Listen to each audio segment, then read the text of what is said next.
Hey guys, Mixed Media Girl here.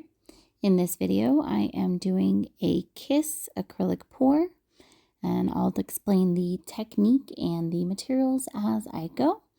To start off with, I'm using Mixed Media Girl pouring paints. These are ready to go right out of the bottle. You don't have to mix them with anything. And I'm doing cool colors on one side and warm colors on the other. So in my cool colored cup here, I've got some white, some royal purple, some primary blue, and then some meadow green. And I'm layering these until I have enough for half of the paint for my canvas. I'm using a 12 by 12 inch canvas, so I need around 9 ounces of paint. And in each of these cups, I'm putting about 4 to 4.5 ounces of paint. Now in the second cup, I'm using all warm colors. So instead of white, I used a little bit of black, and then I've got some pearl pink,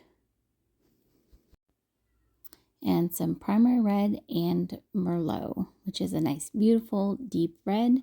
And same thing, I layered these colors until I had enough for the other half of the paint for the canvas. On this side, I actually ended up going a little bit above my mark that I was going for. So it has more paint than my cool colored cup. So on that one, I ended up adding a little bit more paint just to even them out. If you end up putting too much paint in your cup, that's okay. You don't have to use it all. You can save some for later.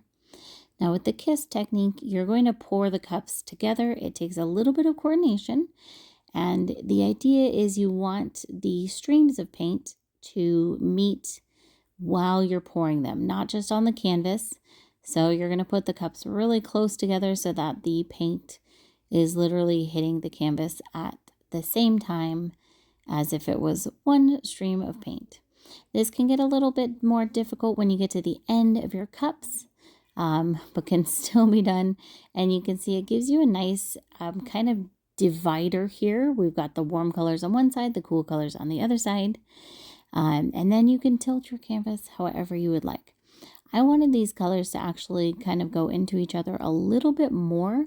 So I went in a circular kind of spiral motion, and that gave me a really cool pattern on the canvas and moved the colors around in a way that I was quite happy with.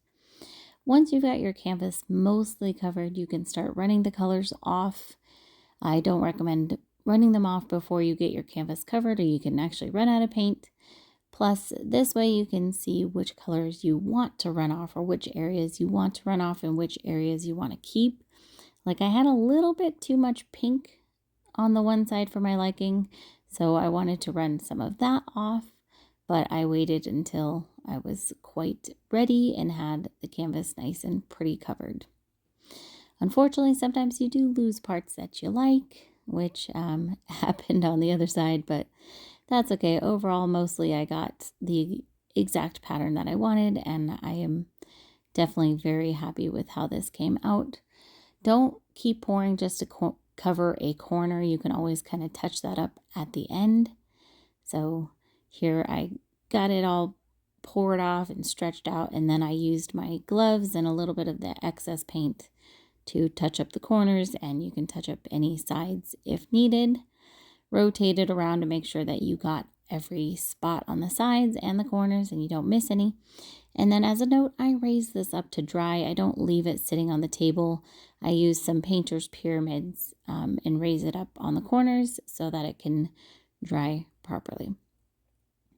So here is how it looks. It's gorgeous. We have a couple metallics in there, which definitely helps with the cell production. But I love the separation of colors here and also how the colors come together. I think it's just gorgeous. So I hope you guys enjoyed this video. Thank you so much for watching, and I'll see you all next time.